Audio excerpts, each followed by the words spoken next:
Bismillahirrahmanirrahim. Ustaz, kadang-kadang buruk sangka itu bukan disengaja, muncul aja. Makanya gak mungkin lah kita sengaja pengen berburuk sangka sama orang lain. Itu was-wasa dari setan. Kok salah setan sih Ustaz? Ya emang salah setan. Kenapa kok salah setan? Ya setan, memang untuk disalahin gitu kan. Makanya Nabi Yusha ketika lupa dengan ikannya yang berenang, apa kata beliau? Wa ma ansanihu illa syaitanu an adzkurah. Enggak ada yang bikin saya lupa kecuali karena saya setan. Ini setan nih kerjaannya nih, gitu. Jadi a'udzubillahi minasyaiton. Pas kita ada yang enggak enak di pikiran kita, a'udzubillahi minasyaitonir rajim. Terus kata setan, gua enggak ngapa-ngapain kok ditauz-tauzin sih? Ya emang bagian dia gitu. Masa a'udzubillahi minni. Ya Allah, aku berlindung dari diriku sendiri, kan gak mungkin ya. Gak ada ayatnya, yang ada berlindung dari setan. Intinya cari celah, jangan langsung disimpulkan, biarin aja dulu larut. Ada masalah, jangan langsung, wah bener nih, jangan, diamin aja dulu.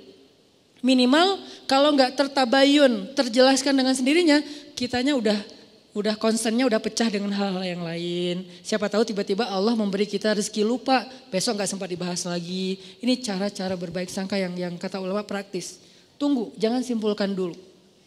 Kedua, cara berbaik sangka, kita ingat-ingat kebaikannya. Karena kalau kita nggak pernah ingat kebaikan orang lain, agak susah sih memikirkan bahwa dia itu sebetulnya nggak ada maksud apa-apa. Tapi kalau menurut kita nih orangnya tuh baik, orangnya tuh nggak pernah bohong.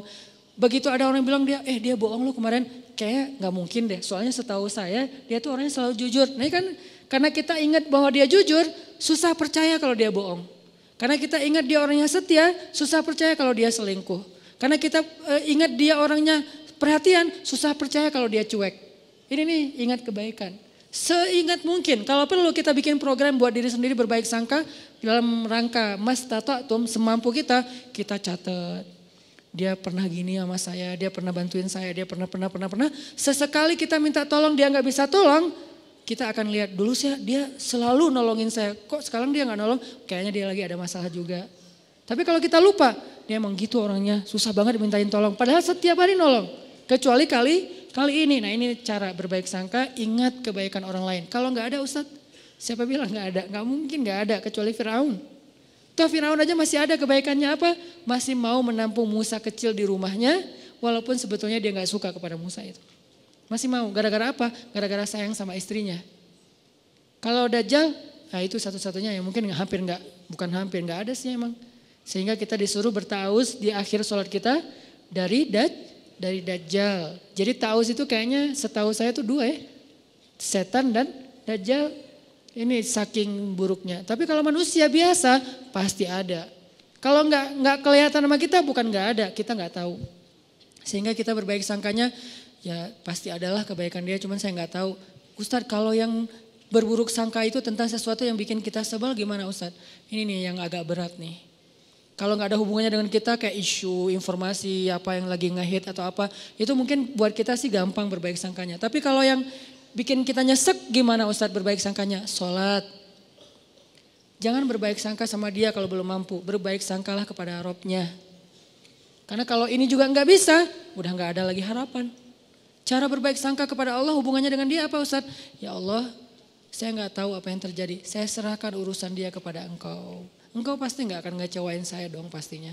Ini nih cara berbaik sangka ke Allah. Akhirnya tawakal modalnya supaya kita nggak ngikutin prasangka buruk kita yang bikin kita nyesek. Kadang-kadang orang berburuk sangka itu bukan hanya dalam kehidupan yang biasa. Dalam ibadah aja bisa berburuk sangka. Dan kalau udah kayak gitu udah nggak nyaman. Ada teman kita misalnya kayak lagi puasa sunnah. Kok dia egois banget sih puasa sunnah pas lagi mau ngajak acara makan-makan bareng saya, nggak bisa sehari aja dia batal. Nah ini udah mulai muncul sebelnya, nggak nyamannya. Berbaik sangkalah apa? Ya mungkin dia nggak ada hajat yang dia lagi butuhin sehingga dia kayak lagi ngelobi langit dengan ibadah-ibadah sunnah. Dan itu lebih dia butuhkan daripada sekedar membatalkan puasa demi makan-makan dengan kita. Ya udah deh gak apa-apa, mungkin dia punya hajat yang penting. Bisa kayak gitu atau apapun lah bentuknya. Kadang-kadang dalam ibadah juga berburuk sangka itu bukan yang fatal sih, tapi agak dikit ganggu. Kayak lagi sholat berjamaah. Saya pernah ngimamin kan ada ayat-ayat yang kadang-kadang kalau lagi berkesan gitu diulang-ulang ya. Kayak misalnya baca ayat, bukan Ar-Rahman sih, kalau itu pasti diulang-ulang sih. Fabi ayya rabbikum tukadziban. Ada yang kayak wabashiril ladzina amanu wa amilus solihat. Sampaikanlah berita gembira kepada orang yang beriman dan beramal soleh. Wah, ini keren ya ayatnya. Wabashiril ladzina amanu wa amilus solihat. Diulang lagi. Kenapa? Lagi mensugesti diri. Gak usah khawatir deh beramal soleh. Karena pasti gembira hasilnya. Pasti dibahagiain Allah. Pasti Allah balas. Gak mungkin dikecewain. Wabashiril ladzina amanu wa amilus solihat. Di belakang kadang-kadang makmumnya mungkin gak bisa berbaik sangka. Tapi gak fatal juga sih. Jangan-jangan Ustadz lupa nih. Annalahum jannat. Karena kebenaran dia hafal. Annalahum jannat dibenerin. Saya wabasyiril ladzina amanu wa amilus solihat annalahum jannatin tajri min tahtil anhar. Ya. Seandainya bisa ngomong, tahu. Cuman kan gak bisa ngomong dalam sholat ya. Jadi bukan saya lupa, lagi menikmati ayat yang menurut saya berkesan gitu. Tapi kayak dibener-benerin, teriak satu masjid, Annalahum jannat. Dia baru tahu Annalahum jannat dari yang di depan. Dan dia juga gak hafal aslinya. Jadi kayak, wah ternyata itu ya, ya udah deh rame-rame yuk. Annalahum jannat gitu. Apaan sih? Ada yang kayak gitu. Pernah sekali kayak gitu, sholat dibenerin dari belakang. Pernah saya gak ngerasa lupa gitu. Terus akhirnya apa? Saya sebagai imam kan gengsi gitu kan. Pas Annalahum jannat, dilebay-lebayin iramanya gitu biar yang pengen ngasih tahu kode gitu. Gue hafal, cuman lagi kayak khusyuk gitu sih. Intinya adalah berburuk sangka itu emang gak nyaman. Dalam ibadah aja gak nyaman. Padahal itu bukan hal yang fatal kan. Mungkin justru makmumnya kayak kasihan ya ustadznya ya. Udah 5 kali ngulang gak lewat-lewat. Ya udah deh kita benerin. Kalau berbaik sangkanya imam ya kepada umum. Kalian baik banget sih dibenerin. Padahal saya gak salah loh. Kasihan deh lo gitu. Jadi artinya ya berbaik sangka semampu kita. Terus ada yang ketiga. Gimana caranya biar gak terjadi berburuk sangka.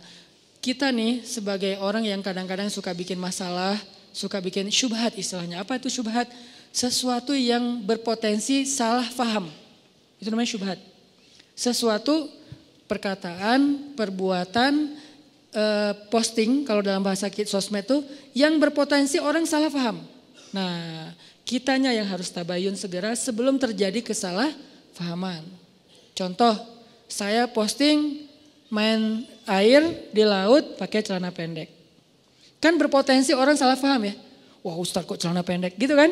Akhirnya di caption not itu pakai knee band. Saya menutup lutut pakai kayak ikat lutut gitu. Jadi tetap ketutup. Ini pakai knee band loh ya, ditutup pakai yang agak kayak ketat gitu. Cuman warnanya warna kulit.